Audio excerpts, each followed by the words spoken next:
Hey, what's happening, muchachos? So, today's video, guys, we are gonna be doing a Q&A, man, because check this out. I realized it's been almost 3 months since I did my very last Q&A, and you guys know how much I love connecting with my muchachos. So, like, you know what? We're due for another one. I asked you guys for some questions on the YouTube community tab and also on Instagram. So, for everybody that gave your boy a question, yo.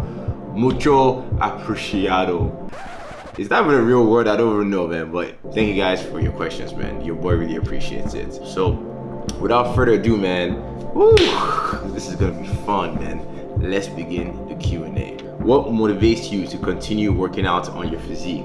Honestly, do you just want to look damn good? You want to live a full and healthy long life for the babes? Or is it the mental and physical challenge? Raw truth. For me personally, I work out and I work out to my physique because I just love challenging myself, man. I just love to see how far I can push myself, both physically and mentally as well. I only have one body, so I want to see how far I can push it and what I can actually do with it while I still have it. And when you ask me about if I do it for the babes, I know I used to say like for the beesies, but I gotta keep it real, man. Guys, if you're working out for the babes, I hate to say it, man, but girls really don't give a damn how jacked you are or how shredded you are. They really don't care. As long as you're in decent shape, that is good enough, guys. So don't get it twisted. It's not really gonna help you that much. Unless you're into like one night stands and stuff, then yeah, it can help you definitely. What do you do to not get overwhelmed with tracking so many things like carbs, fats, calories, and adjusting accordingly? So for me personally, even though I do track my macros, I am a little bit more relaxed when it comes to tracking. I track mostly my calories because I understand that if you want to lose caloric deficit, if you want to gain caloric surplus, and I also track my protein because protein is one of the most important macronutrients. If you're into aesthetics, you want to make sure you're getting in at least 1 gram per pound for lean body mass, whether you're bulking or cutting.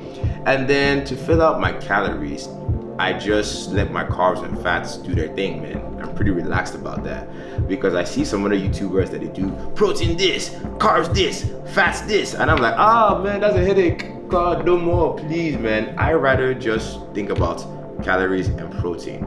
It's already meticulous enough, so I try to make it easier for myself. And honestly, I seem to be getting pretty good results with that approach, so I ain't gonna be changing anytime soon.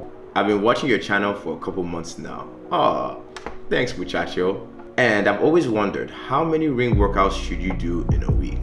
So for me personally, I do sirens. So for me personally, I do 3 to 4 ring workouts a week because I try and hit every single muscle group at least twice per week. And I also pay attention to my legs, guys. So I don't really work out my legs with rings. So I have to go into the gym, hit my legs with weights, and on the other days, hit the other body parts with the rings. And the next question you now asked is, if I lift weights every other day and do ring workouts on the days I'm off weights, I find out that I'm too sore on my off days to do ring workouts. How do I avoid this problem? So this is a big mistake that a lot of people tend to make. I made this mistake when I first started with the rings. Is people see ring workouts and they see that it's body weight and they think that it's easy. They think that it's a deload. Guys, it's not. Ring workouts are intense. In fact, they could be even more intense than some of your weight sessions. I'm sure a lot of you guys will know that it's probably not a very good idea for you to go into the gym every single day and lift heavy every single time. That is a recipe for injury. So it's also not a very good idea for you to hit weights hard one day, then hit the rings hard the next day, and then weights again. If you do that, you're going to probably go into overtraining states and you're probably going to hurt yourself. So really, the way around this is you need to understand that weights and rings, they're pretty much the same thing. Tension is tension, and you want your volume to match. So this means that you might have to reduce some of the weights that you do and replace them with the ring workouts, or you might have to replace some of the ring workouts you do and replace them with weights because they're both interchangeable, all right? But whichever one you focus on more is the one that you prefer. So you told us your most embarrassing moments. What's your most proudest moment? So for you guys that don't know this, my most embarrassing moment ever was when I went into the gym the first time and I tried to bench a barbell that was empty and your boy got freaking crushed, man. But my most proudest moment, without a doubt, man, definitely has to be my first year on my own as a business owner. That felt freaking amazing. The fact that I could make a living doing something that I love to do and kind of live life on my own terms. That, without a doubt, hands down, was my most proudest moment. Would you consider doing a meetup as a group and we all go somewhere? So, muchachos, muchachas, of course I want to do a meetup, man. That's one of the reasons why I do YouTube in the first place, to connect with others. But I gotta keep it real, man. The channel is really not that big, so if I try and do a meetup, I'm probably not gonna get a lot of you guys out there, man, and it might not be a very good use of time. But if some of you guys want to come visit me in LA, you're more than welcome to. Just send me an email, we can get in a workout together. But if we all want to meet in one spot, it will probably have to be at like fitness expos, because I plan on going to some, and one that I'm definitely going to is the LA Fit Expo. They have it every single year. I live in LA and it happens in January. So guys, if you want to hang out with your boy and meet some other muchachos and muchachas, consider coming to the LA Fit Expo. And I guess, what year is it? 2019. And yo, we can all have an amazing good time. I know you used intermittent fasting, but have you ever tried any other type of diet tool before? Of course, dude. I've tried them all, man. I've tried almost everything. Keto, low carb, high carb, anabolic diets, cyclical dieting. I think the only thing I haven't done is gone vegan. That's the only thing. And I'm probably not gonna go vegan because I love my meat, man. I'm sorry, I love it. I've done everything, and one thing I've learned from my experience from trying all those things is that, honestly, all those diets work. It's gonna sound cliche, but it's really not about the tool. It's about the person yielding the tool. What has been your most and least favorite part in your YouTube career so far? So guys, without a doubt, man, my favorite part about YouTube is connecting with my muchachos and muchachas, man. Without a doubt. That's why I do these videos, man. I love connecting with you guys in the comment section. I love getting emails from you peeps, getting DMs on my Instagram, seeing you guys' progress. Oh my God, man. That is really why I do it, man. I love that so much. And then if there's one thing I don't like about YouTube, it's definitely the logistic stuff, man. Like, guys, man, you don't believe how many times when oh my God, I did it again. Oh, Jesus. You see, just like that, guys, a lot of times when I'm trying to film videos, I end up forgetting to charge my batteries. So pretty much the only thing I hate about YouTube is, I guess, the equipment stuff, having to charge my batteries. I'm very absent-minded. But other than that, man, I freaking love YouTube. I freaking love it. But because I do know that a lot of other YouTubers, they'll complain about stuff like the algorithm, the views, about people not getting their stuff, and blah, blah, blah, blah. I hear a lot of YouTubers complaining. But to me, this is the way I see it, right? I mean, yeah, I guess I could complain about that stuff. There are some stuff that don't go my way when it comes to YouTube. But honestly, that is freaking life, man. Like, you can't freaking control that. So why would you even care? Because check this out, the way I see it, I'm in YouTube's house. I am going to be playing by their rules because it's their house. If I don't like it, I can just leave and make my own platform. So when I hear other YouTubers bitching and complaining, it kind of annoys me, to be honest with you, because I'm like, bro, if you hate it so damn much, why don't you just leave and create your own stuff? YouTube has given you so many opportunities. Why are you so ungrateful?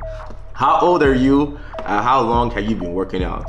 I am going to be 30 in 2 months, and I've been working out for 10 years. But honestly, those 10 years, I wasn't serious the entire time. I was only serious for, I guess, the first 2 or 3 years, and then the other 2 years after I started YouTube. That other 5-year gap, I don't really know what the hell I was doing. I had lots of ups and downs, times where I wasn't really as focused. But it is what it is, man. If you do something for that long, there are gonna be times where you're not as dialed in. Any benefits to doing 16:8 versus 18:6 versus 24? So I'm guessing you're talking about fasting versus feeding window when it comes to intermittent fasting. I don't think there's any difference with those things, guys, because check it out, dudes. What's most important is your food intake for the day. Really focus on that. It doesn't matter if you fast for 20 hours, 21 hours, because guess what?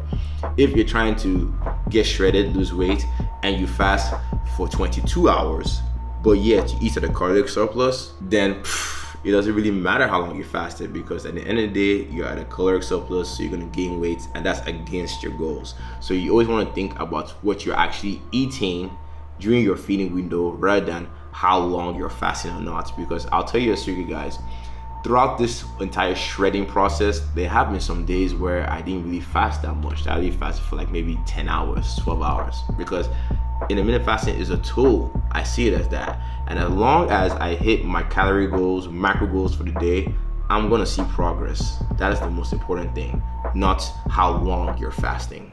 Do you let loose on vacations, or do you still try to be mindful? Well, when it comes to vacations, yes, I relax, because I go on a vacation to experience new stuff.